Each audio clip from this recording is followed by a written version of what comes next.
সুপ্রিয় দর্শক, রাষ্ট্রবাদী টিভিতে আপনাদের সকলকে স্বাগত।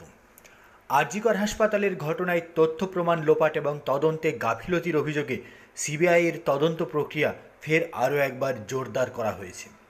মমতা বন্দ্যোপাধ্যায়ের দুই ঘনিষ্ঠ আইপিএস অফিসার কার্যত আরজিকর কাণ্ডে এবার বড়সড় বিপদের মুখে পড়তে চলেছেন আইপিএস ইন্দিরা মুখার্জি এবং প্রাক্তন পুলিশ কমিশনার বিনীত গোয়েল। রাজ্যের ঐতিহাসিক রাজনৈতিক পরিবর্তনের পর নবগঠিত বিজেপি সরকারের মুখ্যমন্ত্রী শুভেন্দু অধিকারীর কড়া নির্দেশে গত মে মাসে কর্তব্যে গাফিলতি ও প্রাথমিক তদন্তে গাফিলতির অভিযোগে 3 আইপিএস অফিসারকে সাসপেন্ড করা হয়েছিল নবান্ন থেকে। এবার সেই বিভাগীয় তদন্ত এবং সিবিআই জিজ্ঞাসাবাদের সূত্র ধরেই তাদের তলব করা হয়েছে সিজিও কমপ্লেক্সের সল্টলেক অফিসে। সেখানে দিল্লির আইপিএস ক্যাডারের এক বিশিষ্ট মহিলা আইপিএস অফিসারের সামনে বসিয়ে মহিলা সিবিআই অফিসারের সামনে বসিয়েই জিজ্ঞাসাবাদ করা হচ্ছে ইন্দিরা মুখার্জি এবং আজকে হাজিরা দেওয়া ডিসি নর্থ অভিষেক গুপ্তাকে।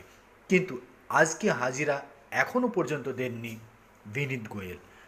তিনি হাজিরা কেন দেননি সে বিষয়ে কোনো কজও তিনি সিজিও কমপ্লেক্সে জমা করেননি। সিবিআই সূত্রের খবর, দিল্লির মহিলা এসএসপি পদমর্যাদার আধিকারিকদের উপস্থিতিতে তাদের মুখোমুখি বসিয়ে ম্যারাথন জিজ্ঞাসাবাদ করা হচ্ছে।